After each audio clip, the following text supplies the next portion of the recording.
Hello and welcome back. I am Mr. Sosotris, and this week I wanted to talk about something that I see a lot of people talking about online, and that is how to kind of hack our attention spans and get back into reading more often or more regularly.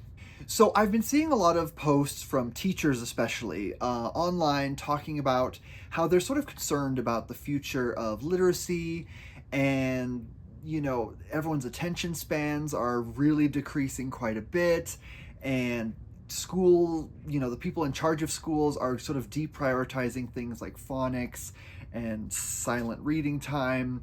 And so it's really turning reading into a chore for a lot of younger people, and also for older generations as well. There's this sort of we're in competition with sort of our screens, and there's nothing wrong with using your phones or tablets or whatever, but reading is important, and I definitely think that people should at least read a little bit, because the literacy rates are just awful.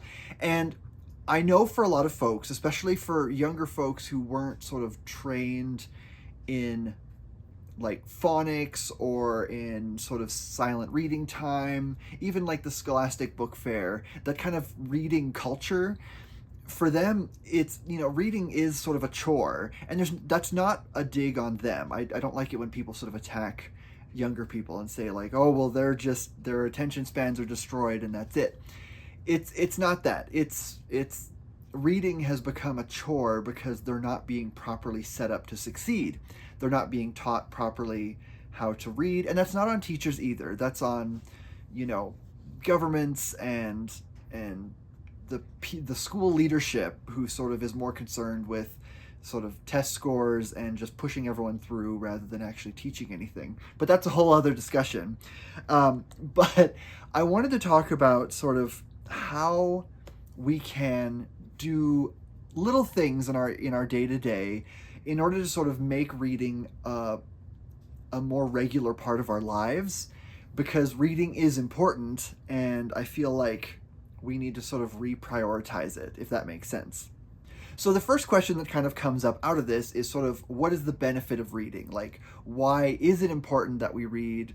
Why can't we just do other things? And there's lots of hobbies and whatnot that people can do that are beneficial, and, it's not, this isn't meant to be like this is a one-step cure-all to everything, but it is something we can do to sort of push back against sort of the slow decline in literacy rates and in independent thought and creativity, all that kind of stuff. And so I'll give 3 quick reasons why reading is important, and then we'll kind of get back to my main point. So first off, reading fosters empathy, and this is something that's been proven again and again. It lets readers see the world through different eyes. It lets you experience emotions and cultures, situations that you maybe wouldn't normally encounter, and it definitely expands your worldview. Even if you're reading stuff that is all sort of relatively the same genre, that kind of stuff, it still kind of forces you to experience the world not as a selfish I where the world revolves around you. It kind of forces you to sort of put your attention on someone else and say, what does this person have to say? Even if it's a character in like a fairly simple story, you're still putting yourself in their shoes and you're seeing the world through their eyes, and that act does foster empathy, and we need a lot more of that in the world today. Next up, reading enhances your vocabulary, and I don't mean this in the sense that it teaches you big words. That's kind of part of it, but I don't want people to think that this is some kind of, pretentious thing where it's like if you read, you can amaze all your friends with big words, and that's not what I mean. What I mean is it kind of shows you how to sort of construct a sentence and organize your thoughts, and it gives you sort of phrases that you can use, the way you describe things. And so reading, it kind of encourages you to just see how words can be put together. And I'm not talking about big words or anything, but it gives you a bigger vocabulary in terms of ways to describe things and ways to organize your thoughts and organize your sentences when you're writing emails or when you're speaking. Just, it gives you sort of shortcuts and gives you sort of bits of language that you can use in your day-to-day life, phrases that a character uses, or descriptive, passages, the way that a book describes something, or the way that characters talk. It definitely benefits your own ability to sort of express yourself better. And that's always a good thing. I think that's one reason why AI has become so prevalent, is people don't trust themselves to be able to get their point across. And part of that is also sort of social media, where there's no nuance whatsoever, and so you have to over explain yourself, otherwise you don't want people to misinterpret what you're saying.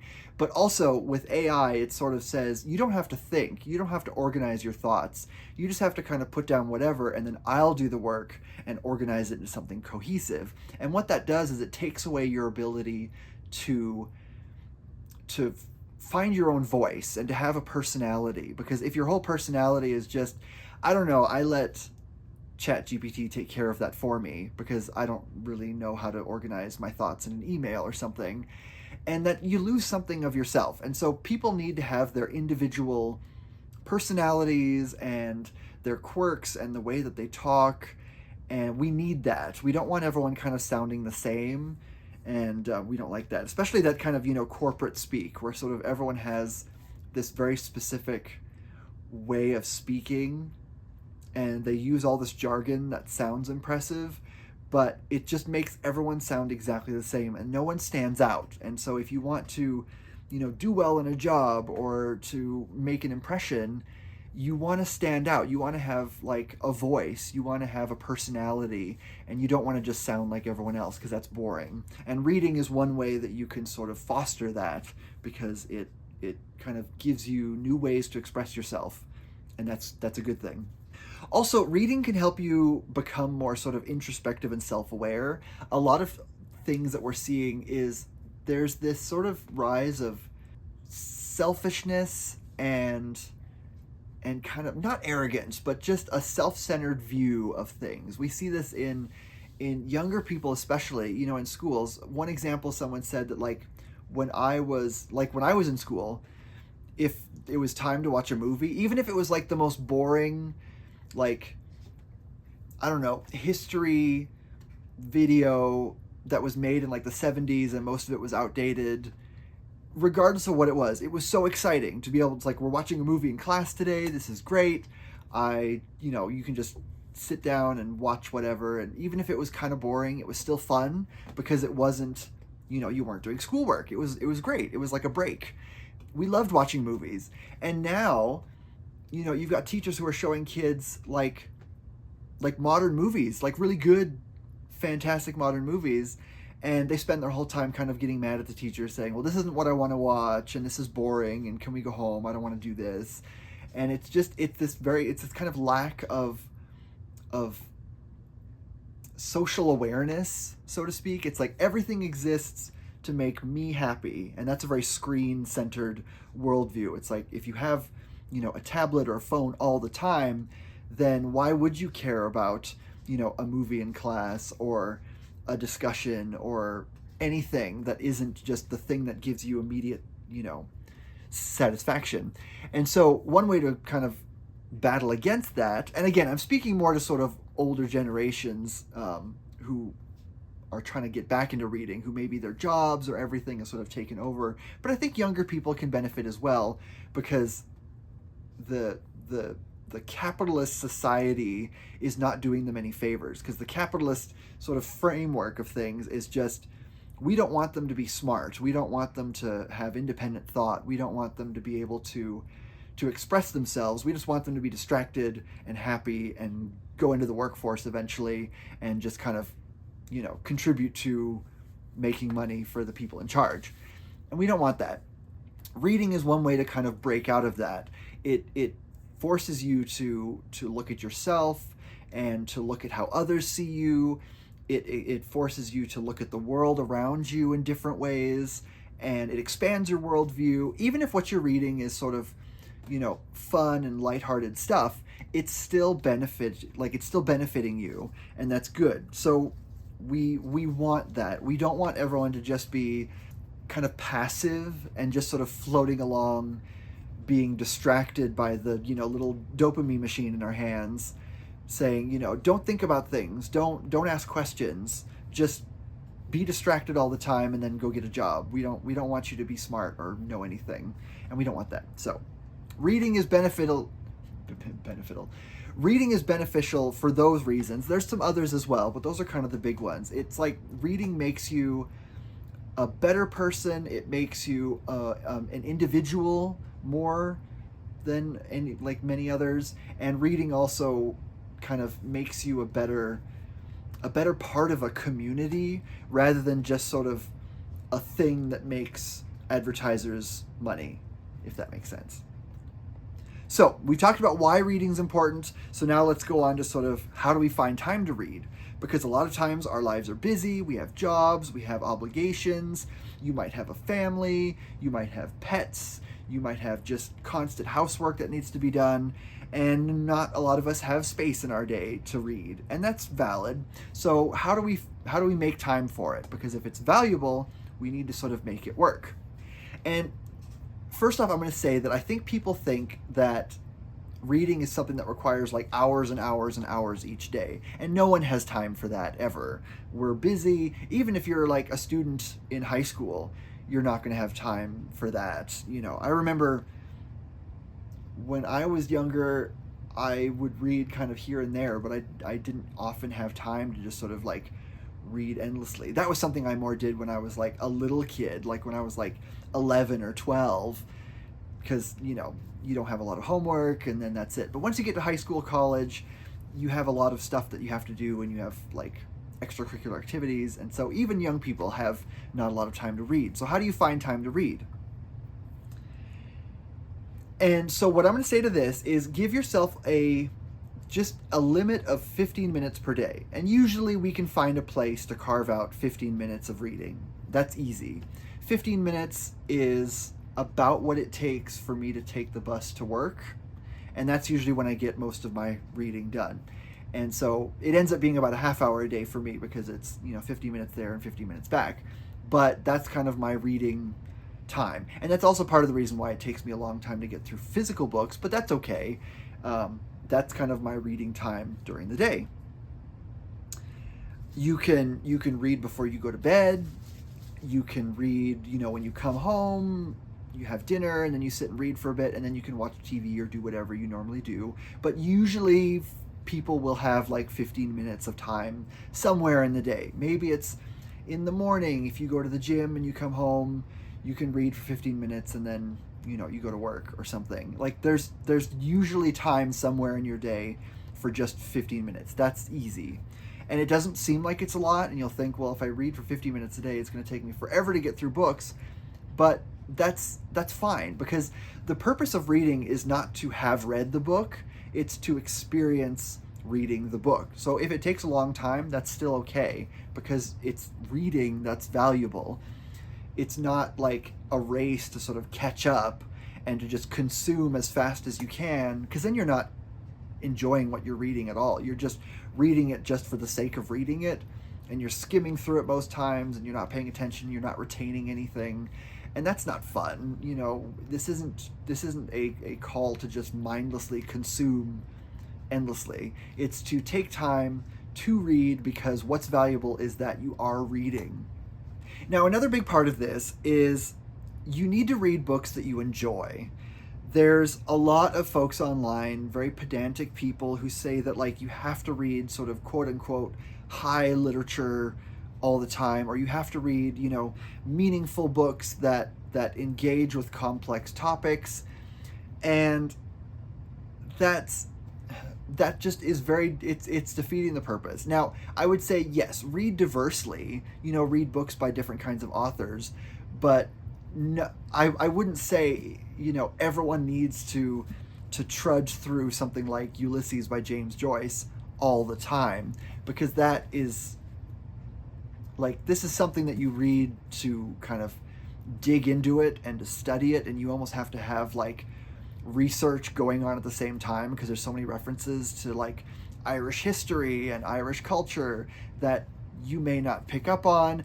When I read this, it was bewildering. I just kind of enjoyed the prose, but I missed so much of what was in here. It was such a confusing read. And I read it just to say that I've read it, but I didn't get a lot out of it because I missed so much of kind of what made it important. And so I wouldn't say, like, if you're not reading Ulysses, then you're a bad reader or something. Or if you're reading, you know, romance novels, then that's just trash and you're a bad person. Because no, we don't want that. You can read whatever you want. Like, think of a person who has a really high energy job, or it's really draining, really emotionally exhausting. Maybe they're a nurse, maybe they're a teacher, and they just, you know, all of their brain power is used at work. And when they get home, they're just exhausted and tired, and they just want to read something that is escapist or fun or whatever. And so if you want to read something light and fluffy, that's fine. So don't listen to people who say that there's like a difference between high art and low art. And I've talked about this in other videos before, but, you know, read what you want and don't worry about people judging you for what you're reading. Now, this does bring me to two other kind of caveats. So I'm not going to really talk about problematic authors in this video. That is a personal decision that you need to make about your own reading. I'm not a cop. I'm not going to police what you're reading.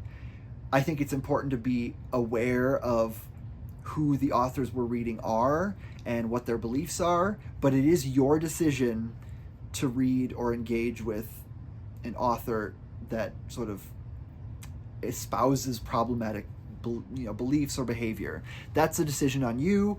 That's something you need to decide of whether or not you're comfortable reading. So I'm not going to police what you have to say about that, and you know, that's just a personal thing that you need to do for yourself. The other thing is books that are sort of genuinely harmful, things like, you know, nonfiction books that spout like hateful propaganda, you know, that's a completely other conversation, because if that's another discussion about like deconstructing sort of hateful ideologies in your own life. That's not about reading things. I'm talking about people who read books for fun, and you know, that's kind of a separate thing. So yes, there are books out there that are harmful. There are authors out there who are harmful people, and that's kind of a different discussion. Anyways, moving on from that. Now, read what you want. I will say it is valuable to sort of read outside your comfort zone sometimes.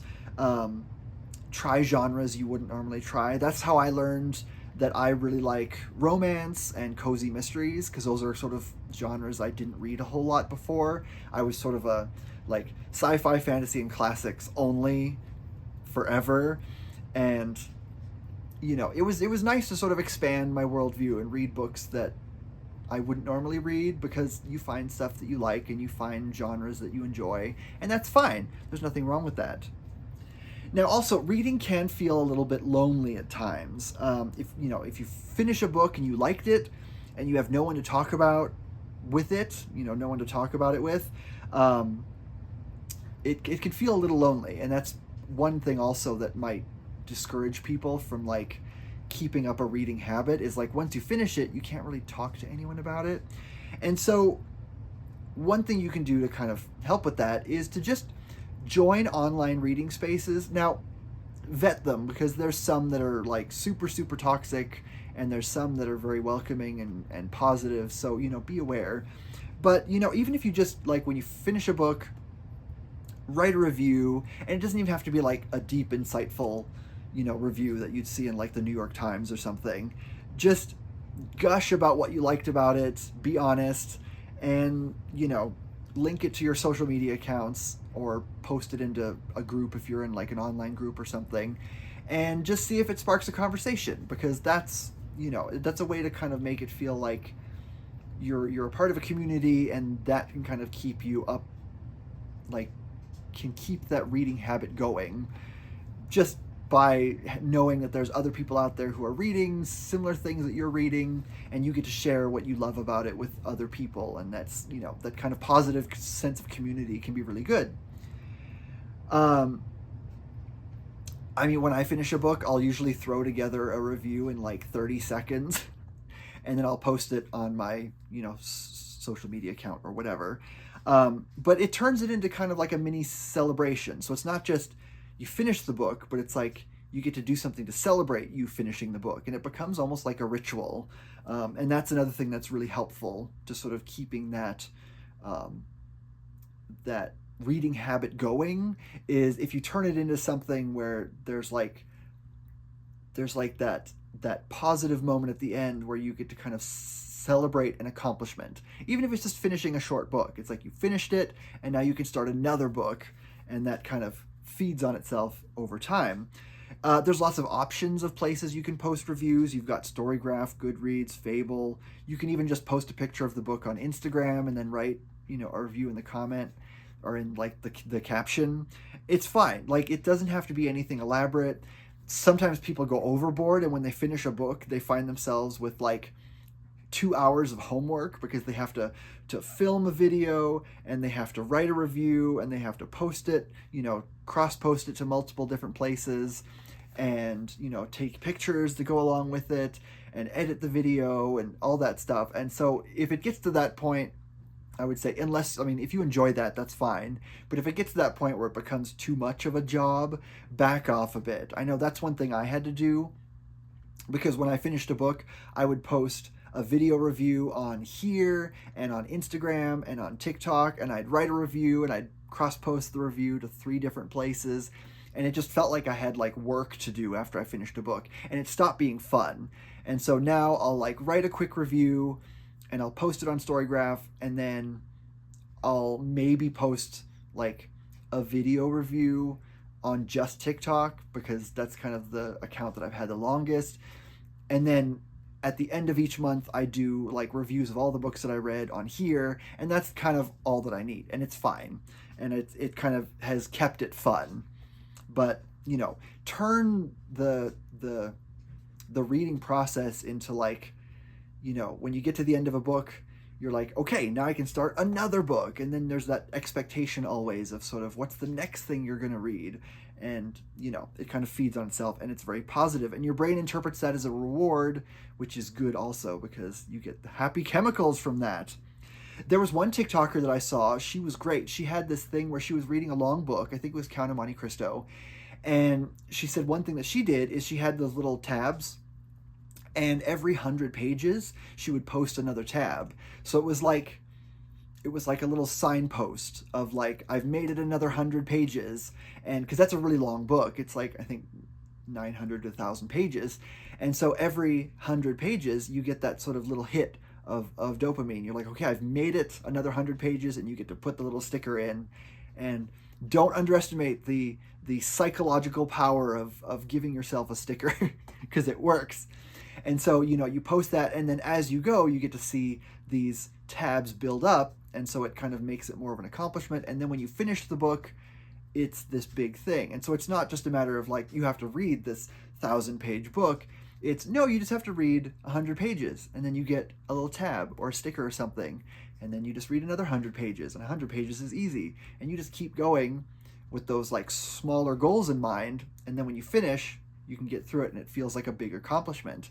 And that's really good. I haven't done that myself, but that is something that would be interesting to try. One thing you can also do, and this is something that I do sometimes, but if you turn your reading time, your kind of daily reading time, into a sort of relaxation ritual thing, then it sort of primes your brain to be like, okay, this is good relaxing time. This is positive. So you can light a scented candle, you can make a cup of tea, you can put on some gentle music or something, and then you can sit down with your blanket and you're like, okay, now I'm going to read. Even if it's just for 15 minutes, it's that time where it's like, okay, the world gets to stop doing its thing, and I'm just going to focus on reading for this 15 minutes. And it's really, really beneficial, what you can do. Now, not everyone is able to do that, Everyone's brains are wired a little bit differently, and that's fine.